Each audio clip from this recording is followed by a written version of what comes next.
Hello friends. आज हम बात करेंगे पेरेंटिंग की। ये एक ऐसा टॉपिक है जिसको ज्यादातर पेरेंट्स को टॉपिक ही नहीं मानते। वो मानते हैं कि बच्चे पैदा हुए हैं तो अपने आप सीख जाएंगे, उनकी परवरिश अपने आप हो जाएगी। जबकि जिंदगी का सबसे महत्वपूर्ण टॉपिक है पेरेंटिंग। जैसा कि वो कहते हैं कि बच्चे अपने आप पल जाएंगे, तो ये कुछ उसी तरह होता है। यदि हम किसी खेत में अच्छी फसल नहीं डालते हैं तो जानते हो उस खेत में क्या पैदा होता है? वह झाड़ जंकट खरपतवार अपने आप पैदा हो जाती है। इसलिए यदि आपको अच्छी फसल के लिए अच्छा खाद, अच्छा बीज और समय समय पे उसमें पानी देते रहना चाहिए। इसी तरह यदि बच्चे का लालन पालन आप अच्छी तरह चाहते हैं तो उसके लिए बहुत जरूरी है आप एक अच्छी पेरेंटिंग करें, अच्छे माँ बाप बन के उसकी हर जरूरत का ध्यान रखें और देखें कि आपका बच्चा किस दिशा में जा रहा है। उसको उसके भाग्य के भरोसे पर मत छोड़े। बहुत से पेरेंट्स को शिकायत होती है जब बच्चा टीनेज में होता है या इससे ऊपर होता है कि ये बच्चा मेरा कहना ही नहीं मानता है, ये गुस्सा बहुत करता है, ये जल्दी क्यों नहीं उठता है, ये सारा दिन अपने दोस्तों के साथ घूमता रहता है। तो यदि आपके साथ भी ऐसा है तो ये वीडियो आपके लिए है। वीडियो को अंत तक जरूर देखना। देखने के बाद यदि आपको कुछ भी इंपॉर्टेंट लगे तो कमेंट बॉक्स में बताना, और जरूरी समझो तो अपने दोस्तों में इसको शेयर करना जिनको इसकी जरूरत हो। लाइक करना, चैनल को सब्सक्राइब करना। आइए अब हम शुरू करते हैं कि व्हाट इज पेरेंटिंग।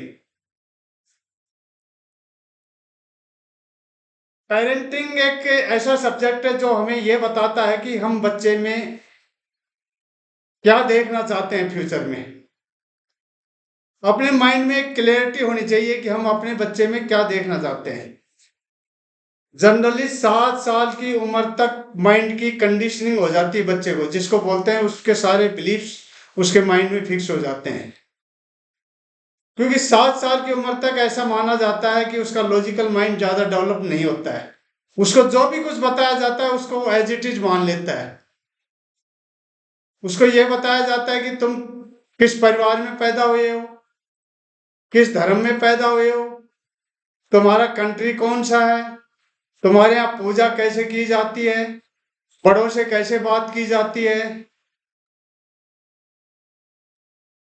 जो भी उसको कुछ बोलोगे उसको सही मान लेगा। आप अंधेरे में बाहर जाओगे तो भूत पकड़ लेगा। आप गरीब ही पैदा हुए हो, आप एक औसत इंसान हो, आप जिंदगी में कुछ बड़ा नहीं हो सकते। यानी पॉजिटिव या नेगेटिव जो भी बिलीफ आप उसको 7 साल की उम्र तक प्लांट करते हो वो उसके माइंड में पक्के हो जाते हैं। फिर हम सोचते हैं कि ये बच्चा हमारी सुनता क्यों नहीं है। लेकिन उसके बाद भी यदि हम करेक्ट पेरेंटिंग करते हैं तो उस बच्चे में बहुत जबरदस्त चेंज आ सकता है। जैसा बच्चा आप चाहते हो कि फ्यूचर में बने वो वैसा ही बन जाता है। इसके लिए कुछ पॉइंट्स हैं। नंबर 1 आता है ब्रेन स्टॉर्मिंग। बच्चे को चूज करने का मौका दें। जब बच्चा 2-3 साल का होता है तभी कहीं जाना हो तो उसके सामने आप 2-3 ड्रेस डाल दीजिए और बच्चे को चूज करने दो कौन सी ड्रेस है। इसमें इसमें डिसीजन मेकिंग की पावर आती है। उसमें ही फील आता है कि मैं भी चूज करता हूं। ज्यादातर पेरेंट्स तो अपनी पसंद के, नहीं बच्चा यही पहन के तेरे को जाना है, नहीं बच्चे पे ये चीज थोपे मत, उसको चूज करने दीजिए। क्योंकि जो 2-3 ड्रेस निकालो 2-3 अच्छी ही होगी, फिर बच्चे को क्यों नहीं चूज करने देते? ये येलो वाली पहनेगा, रेड वाली पहनेगा, ग्रीन वाली पहनेगा। क्योंकि जब वो चुनता है तो उसमें एक फीलिंग आती है कि यस मैं भी अपना डिसीजन लेता हूं। Number 2, give responsibility. जब बच्चा छोटा होता है, 3-4 साल का होता है, खुद खाने लग जाता है, तो कम से कम उसको ये रेस्पॉन्सिबिलिटी दे दी, खाने के बाद बेटे अपनी प्लेट को वॉश बेसिन में रखना है, खेलने के बाद अपने खिलौनों को सही जगह पे रखना है, अपने जूते चप्पल सही जगह पे रखना है। जब ये छोटी छोटी उसको रेस्पॉन्सिबिलिटी देंगे तो बड़ा होके वो बड़ी रेस्पॉन्सिबिलिटी लेने लग जाता है। और जब आदमी रेस्पॉन्सिबिलिटी लेने लगता है तो कल ने उसके साथ जिंदगी में कुछ गलत भी होता है तो वो किसी को ब्लेम नहीं करता है, क्योंकि उसका अपना डिसीजन होता है, खुद ही रेस्पॉन्सिबिलिटी लिए, तो वो नहीं कहेगा कि मेरे पेरेंट्स की वजह से ये हो गया, सरकार खराब है, पड़ोसी खराब है, टीचर खराब है। वो खुद इसकी रेस्पॉन्सिबिलिटी लेता है। और जब रेस्पॉन्सिबिलिटी लेता है, गलत हुआ है तो आदमी उसमें सुधार भी कर लेता है, वरना तो वो अपने आप को तो बिल्कुल क्लीन चिट देता था, मैं तो सही हूं, मेरे पेरेंट्स सही नहीं है, यहाँ की सरकार सही नहीं है, यहाँ के लोग सही नहीं है, पड़ोसी सही नहीं है। वो दूसरों को गलत ठहराता रहता है और अपने आप को सही, और अपने आप को सही ठहराएगा तो अपने आप में सुधार क्या करेगा? तो उसको give responsibility. Number 3, set example. आपको पता है कि बोलने से बच्चे पे उतना फर्क नहीं पड़ेगा जितना कि बच्चा जो देखता है वो करता है। आप खूब बोलते बच्चे खाते समय टीवी नहीं देखना चाहिए, धूम्रपान नहीं करना चाहिए, या और कोई नेगेटिव चीजें आप उसको बताते रहते हो जिसे बचना चाहिए। लेकिन जैसे आप खाना लेके बैठे, आपने टीवी ऑन कर लिया, तो बच्चे के माइंड में क्या गया? मेरे मम्मी पापा तो ऐसे ही कहते रहते हैं। उसके बजाय जब भी आप खाना खाने बैठे टीवी बंद, तो उसके माइंड में रहेगा कि यस, पापा सही कहते थे। जब भी आप खाली समय होता है, मम्मी अलग मोबाइल चला रही, पापा अपने लैपटॉप पे बिजी हैं, तो बच्चा क्या करे?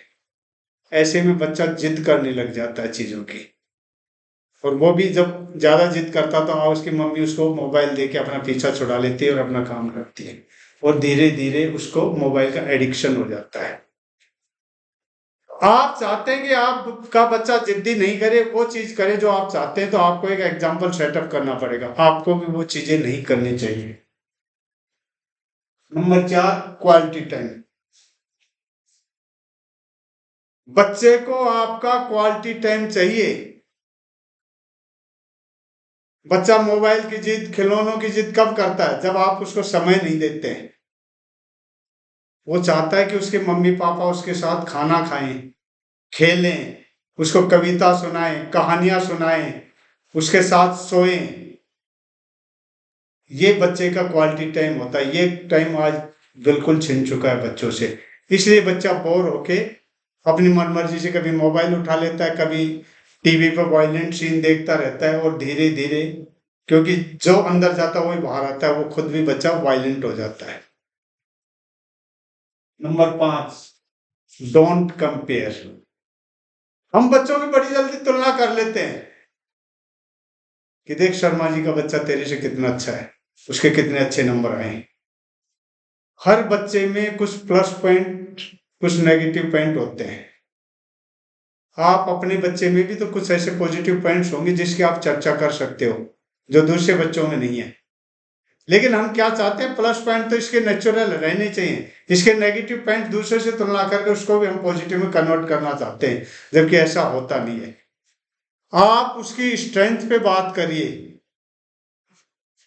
उसके नेगेटिव पॉइंट्स पे ज्यादा बात ही मत करिए कि तू ये नहीं कर सकता, ये नहीं कर सकता। उसके बजाय करो, अरे तेरा तो मैथ में बड़ा अच्छा इंटरेस्ट है, तू तो बहुत अच्छा कर सकता है, या तू म्यूजिक अच्छा गाता है, या डांस अच्छा करता है। तो जैसे उस पॉजिटिव चीज और उसकी छोटी छोटी चीजों की तारीफ करना सीखे। किसी से ये कंपेयर मत करो कि वो बच्चा तो तेरे से अच्छा डांस करता है, तेरे से अच्छा लेक्चर देता है, इससे बच्चा डिमोरलाइज होता है। Number 6, be non judgmental. जब आपका बच्चा एक ऐसी एज में होता है और बुरी सी बुरी बात आपसे शेयर कर लेता है, उस एज में आके, तो आप बिना जजमेंटल हुए यदि उसको ये कह देते हो कि कोई बात नहीं बच्चा, तेरी उम्र में हम थे तो हमसे भी ऐसा हो जाता था, हम तेरे साथ हैं। जब आप बच्चे को ऐसा कहोगे तो बच्चे को ये महसूस हो जाएगा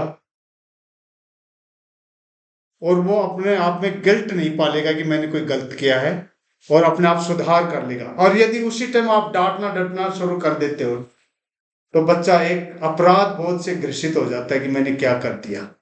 बच्चे को प्यार से समझाइए तो वो 100% मानता है। नंबर 7, बच्चे की जिंदगी में चैलेंजेस आने देने चाहिए। हम बच्चे को हर चीज स्पून फीडिंग देना चाहते हैं। इवन दो हम एक पास की दुकान से उसको सब्जी लाने के लिए भी नहीं भेजते कि अभी बच्चा छोटा है, क्योंकि हम बच्चे को कभी बड़ा नहीं होने देना चाहते हैं। जाएगा सब्जी लाएगा या ग्रोसरी का आइटम लाएगा, हो सकता है कुछ पैसे एक्स्ट्रा दे के आ जाए या गलत सामान ले आए, तो उस चीज से तो सीखेगा ना। क्योंकि हम सब कुछ यदि स्पून फीडिंग करेंगे तो बच्चे के लिए भविष्य में एक अच्छी लाइफ तैयार नहीं कर रहे हैं। क्योंकि आगे चल के जब उसके सामने कोई बड़ा चैलेंज आता है तो उसको वो हैंडल नहीं कर पाता है और कई बार गलत कदम उठा लेता है। तो बोलते हैं ना, if you avoid the challenge you avoid the growth. बच्चे की जिंदगी में चैलेंज का आना बहुत जरूरी है। सब कुछ उसको रेडीमेड मत दीजिए। हाँ, जहां पे वो गलत हो उसको सपोर्ट करिए, या आपसे कहीं हेल्प मांग रहा है तो आप गाइड करिए। ये नहीं कि आप आगे दौड़ दौड़ के आप ही सभी काम कर रहे हैं, उसको घर भी आप बना के दे रहे हैं, गाड़ी भी आप खरीद के देख रहे हैं, तो वो बच्चा फिर छोटी सी भी परेशानी आने पे उसको हैंडल नहीं कर पाता है। तो उसकी लाइफ में चैलेंज का बहुत बड़ा रोल। नंबर 8, जैसे कि मैंने कहा कि कभी भी बच्चे के सामने इस तरह की नेगेटिव बात मत करिए कि ये तेरे बस की बात नहीं है, तू ये नहीं बन सकता, ये नहीं बन सकता। ये कहने के लिए तो पड़ोसी ही बहुत है। आप बच्चे की स्ट्रेंथ पे बात करिए। आप देखिए कि आपका बच्चा किस चीज में स्मार्ट है, उन पे ज्यादा से ज्यादा फोकस करिए। वैसा वातावरण घर में पैदा करिए तो बच्चा सही डायरेक्शन में जाता है। इसके अलावा एक इंपॉर्टेंट पॉइंट बताता हूं उन पेरेंट्स के लिए जिनका बच्चा अभी हो सकता है 5, 6, 7, 8 साल इसी एज में होगा और सुबह उठने में बड़ी परेशानी करता है। पूरे घर वाले परेशान होते हैं, जल्दी उठ, स्कूल में लेट हो जाएगा, ये हो जाएगा, चीखते चिल्लाते। इसके बजाय सबसे एक महत्वपूर्ण बात बताता हूं, जितने बजे भी आपको बच्चे को जगाना हो उससे 5 मिनट पहले उस बच्चे के पास जाके आराम से सो जाइए। यदि सर्दी का टाइम है तो उसके रजाई में सो जाइए, गर्मी का टाइम है तो उसके पास सो जाइए और उसके सिर पे हाथ फिराइए।